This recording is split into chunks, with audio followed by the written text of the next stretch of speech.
आज हम बात करेंगे लेह पर। बहुत कुछ है इंफॉर्मेशन के तौर पर जो आपको बताना जरूरी है, लेकिन उससे पहले जरा ये देख लीजिए कैसे 15 और 50 सेकंड्स के फर्क से आप लोगों को आईटी सेल द्वारा प्रचारित करके गोदी मीडिया की हेल्प से सिर्फ बरगलाया जा रहा है, झूठ फैलाया जा रहा है और शायद आप में से कई लोग उसमें फंस भी रहे हैं। ये देखिए 15 सेकंड की वो क्लिप जो कि तमाम चैनल्स पर आपको दिखाई जा रही है, ये बताने के लिए कि देखिए सोनम वांगचुक कितने बड़े देशद्रोही हैं और उन्होंने हिंसा करवाई। yang tene laksa mangpe mols thak chat pe gyurja yong chezeno Nepal la yong steodo Bangladesh la yong steodo Sri Lanka yong steodo miman se gyurja kyong anok tene chik chik shina tene kyong anok samara gale ner rewate ho। अब आपको मैं दिखाती हूं 50 second का वो clip जो इन्होंने जानबूझकर क्लिप किया या फिर जानबूझकर उसका कोई भी फैक्ट चेक करने की भी कोशिश नहीं की, क्योंकि वो 50 सेकंड अगर आपको दिखा दिए जाते तो आपको दिखाई ये देता कि सोनम वांगचुक तो बोल रहे थे कि नेपाल में जिस तरह की घटनाएं हुई हैं, जहां पर भी हमने वायलेंस होता देखा है, हम ऐसा नहीं करेंगे। बल्कि वो तो ये कह रहे हैं कि हमको पीसफुली प्रोटेस्ट करना है और पीसफुली प्रोटेस्ट में भी अगर हमको अपनी जान भी देनी पड़ जाए, लेकिन जान किसी की गोली लगने से नहीं हमारी जानी चाहिए। हमारी जान अगर जाएगी भी तो हम हंगर स्ट्राइक पर बैठकर अपने आप को इतना स्टार्व कर देंगे कि उसकी वजह से अगर हमारी जान चली जाए हमारी डिमांड्स के लिए, तो वो सब भी हम कर सकते हैं। ये तो कंप्लीटली हंगर स्ट्राइक, पीसफुल ऐसे शब्दों का इस्तेमाल कर रहे हैं और लगातार मना कर रहे हैं कि हिंसा नहीं करनी है। सुनिए आप खुद, और कानों पर यकीन ना हो तो दोबारा सुनिएगा, और जब यकीन हो जाए तो उन सब प्रोपेगेंडा वाले लोगों को तुरंत ये वीडियो भेज दीजिए। thak chat pe gyurja yong chezeno Nepal la yong steodo Bangladesh la yong steodo Sri Lanka yong steodo miman se gyurja kyong anok tene chik chik shina tene kyong anok samara gale ner rewate ho chat a unzoxla te healings nam danam doanam te zoxmanpa ladak sena ma jive gyurja yong jive phogyur peaceful revolution kabena ngatang sangma rang tokriya dukste shin chiktang tene gyurja mikyong kametchen tebo khat poyongin I yang yulgun nam sangma yang yulgun e piang ladak ne spejik gyon nyeja metuk dos metkyak nyeja tubare ka shigos metkyak toria shin ranga nakstanin janma miltan zerkanbo sompa ote tus polepten gale। और देखिए किस तरह की शर्मनाक हरकत, ये public broadcaster है DD news. बेवफा सोनम, मतलब क्योंकि नाम उनका सोनम है और कहीं से आपको उस तरह के चटकारे लेते हुए शो का नाम देना है तो कुछ भी करेंगे। देश से प्रेम होना चाहिए। देश का मतलब है देश में जितने नागरिक हैं वो अगर परेशान है, वो अगर किसी बात को लेकर डिमांड कर रहे हैं, सरकार का काम होता है उनकी बातों को सुनना, ना कि इस तरह का प्रोपेगेंडा फैलाया जाए। और फिर उस प्रोपेगेंडा को फैलाने में हमारे देश का मीडिया अगर काम करेगा तो आप सोचिए कि कहां हमारे देश को फिर आप लोग लेकर जा रहे हैं।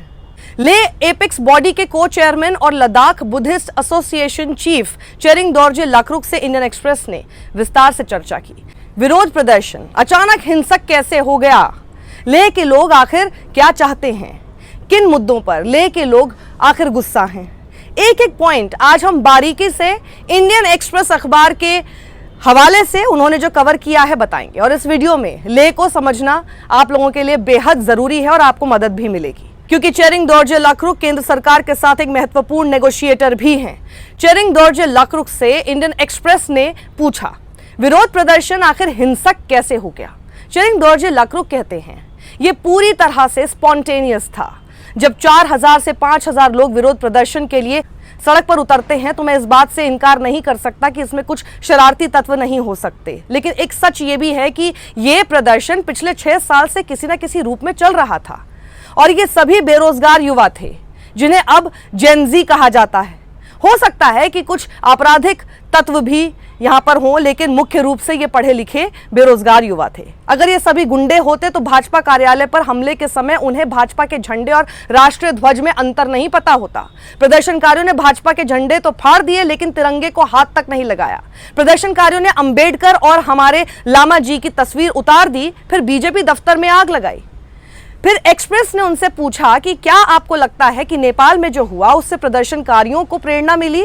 तो चेरिंग दोरजे लाकरुक ने कहा, देखिए आज सभी के पास मोबाइल फोन है, सभी दुनिया भर में हो रही घटनाओं पर नजर रखते हैं, तो निश्चित रूप से नेपाल की क्रांति का असर जरूर पड़ा होगा। लेकिन ज्यादातर यूथ प्रदर्शनकारी गरीब परिवारों से थे। विरोध प्रदर्शनों के लिए जिन युवाओं को जेल में डाला गया है वो भी गरीब परिवारों से हैं। असल में बेरोजगारी की समस्या है। बड़ी मुश्किल से पढ़ाई पूरी करने वालों को नौकरी नहीं मिल रही है। अब 6 साल हो गए हैं। पहले यानी 2019 से पहले यूथ राज्य की भर्ती प्रक्रियाओं में उलझे रहते थे। अब ये बंद हो गया है। कुछ लोगों को नौकरी मिली भी है लेकिन ठेके पर हैं। ये नौकरियां असल में गुलामी जैसी है। जो नौकरी कर रहे हैं उन्हें अपमानित किया जाता है और एक्स्ट्रा घंटों तक काम करने के लिए मजबूर किया जाता है। और नौकरी कर रहे लोग इसीलिए समझौता कर लेते हैं क्योंकि उन्हें पता है कभी भी नौकरी से निकाला जा सकता है। फिर इंडियन एक्सप्रेस ने उनसे पूछा, क्या आप इस चीज को विस्तार से बता सकते हैं कि केंद्र शासित प्रदेश बनने के बाद नौकरी का सिनेरियो किस प्रकार बदल गया है? तो फिर इस पर चेरिंग दोरजे लकरुक कहते हैं, सरकार ने लेह को यूटी बनाते ही सेक्रेटेरिएट तो बनाया लेकिन यहां कोई पोस्ट क्रिएट नहीं की। इतना ही नहीं, जो काउंसिल के कर्मचारी थे उन्हीं से सेक्रेटेरिएट का काम कराने लगे। चेरिंग दोरजे लकरुक आगे बताते हैं कि ये लोग कहते हैं कि लेह को हमने 5 जिले दिए, लेकिन उन जिलों में हम क्या अपेक्षा करते हैं कि एसएसपीज हों, डीसीज हों, लेकिन उन्होंने एक एक्स्ट्रा पियून तक अपॉइंट नहीं किया है, बल्कि लेह और करगिल में ही डीसीज हैं, बाकी जिले बस हवा में हैं। चेरिंग दोरजे दूसरी समस्या ये भी बताते हैं कि पहले काउंसिल का खुद का रिक्रूटमेंट बोर्ड होता था जिसके जरिए 4th क्लास और जिला कैडर के कर्मचारियों की भर्ती की जाती थी और ये 100% लोकल्स होते थे। लेकिन जब से यहाँ यूटी एडमिनिस्ट्रेशन आया है, काउंसिल का रिक्रूटमेंट बोर्ड ही बंद हो गया है। पिछले 6 महीनों में बहुत से लोग सेवानिवृत्त हुए हैं लेकिन उन पदों को अभी तक भरा नहीं गया है। आगे चेरिंग दोरजे लकरुक कहते हैं, केंद्र शासित प्रदेश में लोक सेवा आयोग ना होने के कारण एक भी गजेटेड पोस्ट नहीं भरी गई है और अब लद्दाख कैडर भी नहीं है। पहले हम जम्मू कश्मीर कैडर का हिस्सा थे। बाहर से आने वाले लोग यहां काम करने से कतराते हैं। पिछले 6 साल से सरकार क्या कर रही है? आपने एक डीजीपी, कुछ कमिश्नर और सचिव तो भेज दिए, लेकिन इनके अंडर काम करने वालों का क्या? उनकी भर्ती तक नहीं हुई है। चेरिंग दोरजे लकरुक कहते हैं, एक उदाहरण के जरिए ऐसे समझिए जैसे सरकार टीचर्स को कॉन्ट्रैक्टर के माध्यम से अपॉइंटमेंट देती है। बदले में कॉन्ट्रैक्टर टीचर को पूरा वेतन नहीं देते हैं और बाद में बचा हुआ वेतन अधिकारियों और कॉन्ट्रैक्टर के बीच बांट लिया जाता है। यानी कॉन्ट्रैक्चुअल रिक्रूटमेंट सिस्टम भ्रष्टाचार को बढ़ावा दे रहा है। फिर एक्सप्रेस काउंटर करते हुए चेरिंग दोरजे लकरुक से पूछता है, इसका मतलब आप ये कह रहे हैं कि लोग केंद्र शासित प्रदेश एडमिनिस्ट्रेशन से खुश नहीं है? तो फिर चेरिंग दोरजे लकरुक इस पर जवाब देते हुए कहते हैं कि यहाँ महाराजा हरि सिंह के समय के कई पुराने कानून हैं। लद्दाख में आइलैंड नंबर 38 नाम का एक कानून है जो खेती के लिए बंजर जमीन को पट्टे पर देने से संबंधित है। पहले ऐसा होता था कि किसान अल्टीमेटली जमीन का मालिक बन जाता था, लेकिन अब क्या हुआ है कि केंद्र शासित प्रदेश एडमिनिस्ट्रेशन ने इस कानून को लगभग अवैध घोषित कर दिया है, जिस वजह से लोगों को केंद्र शासित प्रदेश एडमिनिस्ट्रेशन से भवन और होटल बनाने की अनुमति नहीं मिल रही है। चेरिंग दोरजे लकरुक कहते हैं, यह बहुत उत्पीड़न करने वाला है। लद्दाख में 2 वाइल्ड लाइफ सैंक्चुरीज हैं। स्थानीय लोगों को इन सैंक्चुरीज के आसपास 2 कनाल जमीन लेकर गेस्ट हाउस बनाने की अनुमति है, लेकिन बाकी जमीन, सैंक्चुरीज की जो बाहर वाली जमीन है, बल्कि बाकी जमीन निजी इन्वेस्टमेंट के लिए रखी गई है। जब गेस्ट हाउस मालिक यहां आएंगे तो हम बड़े होटल से कैसे मुकाबला करेंगे? और यह सब इसलिए हो रहा है कि लोगों के पास अपनी सरकार नहीं है, हमारे पास कोई प्रतिनिधि नहीं है और हमारे पास कोई लेजिस्लेटिव पावर्स भी नहीं है। फिर इंडियन एक्सप्रेस उनसे पूछता है कि आप लोग हमेशा से एक केंद्र शासित प्रदेश तो चाहते थे, लेकिन अब विरोध क्यों? तो चेरिंग दोरजे लकरुक इस पर कहते हैं कि देखिए, हमने कभी भी सिर्फ केंद्र शासित प्रदेश की मांग नहीं की। हम हमेशा विधानसभा वाला केंद्र शासित प्रदेश चाहते थे, क्योंकि श्रीनगर दूर था, लेकिन अब दिल्ली उससे भी दूर है। अब केंद्र सरकार से जो भी पैसा आता है उसका केवल 10% ही विधान परिषद को जाता है। अगर हमारे पास विधानसभा वाला केंद्र शासित प्रदेश होता तो सारा का सारा पैसा लेजिस्लेचर के पास आता, लेकिन अभी एलजी यानी उपराज्यपाल, कमिश्नर्स और सेक्रेटरीज हमारे ऊपर रूल कर रहे हैं और हम आर्टिकल 370 को इसलिए कोसते थे क्योंकि ये केंद्र शासित प्रदेश बनने की हमारी राह में एक बड़ी बाधा थी। लेकिन इस आर्टिकल ने 70 साल तक हमारी रक्षा भी की।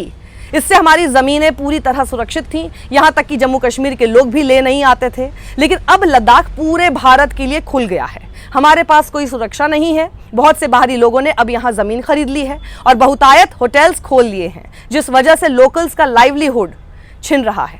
चेरिंग दोरजे कहते हैं कि हमने लद्दाख में सड़कें बनाई, लेकिन ये तो डिफेंस से जुड़ी सड़कें हैं और इन लोगों ने 2 लेन का काम कब किया? जब चीन ने सीमा पर दबाव बढ़ाया तब। हाँ, ये बात जरूर है कि केंद्र सरकार या उसके प्रशासन ने बॉर्डर के इलाकों में जरूर कुछ विकास कार्य किए हैं, लेकिन बॉर्डर के इलाकों का विकास तो डॉक्टर मनमोहन सिंह सरकार ने भी किया था। फिर इंडियन एक्सप्रेस ने उनसे सवाल आगे पूछा कि क्या केंद्र शासित प्रदेश एडमिनिस्ट्रेशन लोगों की जरूरतों के प्रति संवेदनशील नहीं है? चेरिंग दोरजे लकरुक कहते हैं कि देखिए, डीसी बहुत होशियार अधिकारी होते हैं, लेकिन वो कितने भी होशियार क्यों ना हो, आप 2 साल में लद्दाख के जीवन को नहीं समझ सकते। आखिर डीसी भी तो इंसान है। ज्यादातर अफसर यहाँ किसी तरह करीब 2 साल अपने पद पर बिताकर चले जाते हैं, तो फिर आप ही बताइए ले को वो कितना समझ सकते हैं। अगर कोई अच्छा डीसी भी है तो उसके पास पर्याप्त समय नहीं होता। चेरिंग दोरजे लकरुक आगे कहते हैं, हमारा भी कार्यकाल इतना छोटा होता है, यानी यहाँ कड़ाके की सर्दी के कारण इतना छोटा होता है कि 5 साल भी इम्पैक्ट नहीं डाल पाते। फिर एक्सप्रेस ने चेरिंग दोरजे से पूछा, सोनम वांगचुक द्वारा लेह में 16 प्रोजेक्ट का विरोध क्यों किया गया, उस पर आप क्या कहेंगे? तो वो आगे इस पर जवाब देते हैं कि जब मैं जम्मू कश्मीर सरकार में मंत्री था तब ये एक बहुत पुराना प्रपोजल था। उस समय ये प्रोजेक्ट 5000 मेगावाट का था, जमीन किराए पर दी जानी थी और इससे स्थानीय सरकार को रेवेन्यू मिलता। ये एक छोटी परियोजना भी थी और इसलिए हम कहते थे कि आप यहाँ निर्माण करें, वहां नहीं। लेकिन अब जो परियोजना बन रही है इस पूरे क्षेत्र को कवर कर रही है, यानी अब ये 15,000 गीगावाट का प्रोजेक्ट है जो हजारों एकड़ में फैला है। इसकी लंबाई 45 किलोमीटर है और ये हमारी पश्मीना बकरियों की चरागाह जमीन पर भी बन रही है। अब आप बताएं कि खानाबदोश चरवाहे कहाँ जाएंगे?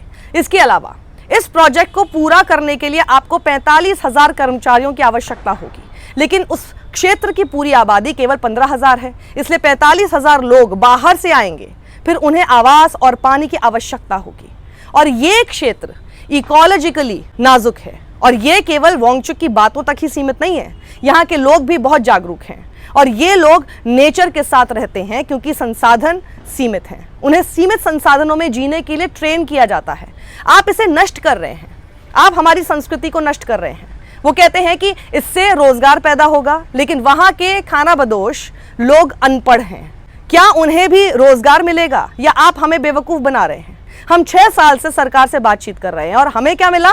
इतने सालों में हम सिर्फ डोमिसाइल बेस्ड रिजर्वेशन ही हासिल कर पाए हैं और वो भी 100% नहीं।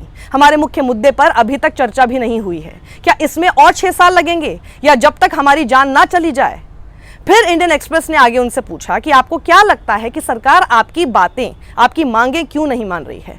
फिर चेरिंग दोरजे लकरुक कहते हैं, इसका संबंध भाजपा की विचारधारा से है। ये सिर्फ यकरंगी दुनिया चाहते हैं, यानी सब कुछ एक जैसा हो। ये लोग यहाँ के लोगों को सशक्त बनाने के पक्ष में नहीं हैं, बल्कि छठी अनुसूची स्थानीय लोगों को सशक्त बनाती है।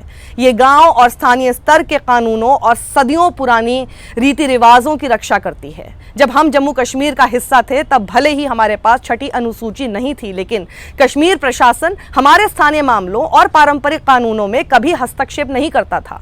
हमारे यहाँ ग्राम प्रधान हैं जिन्हें गांव स्तर के कामों को कराने के लिए सरकार से मामूली पैसा मिलता है, लेकिन गांव प्रधान स्थानीय रीति रिवाजों को कानून के अनुसार चलाते हैं।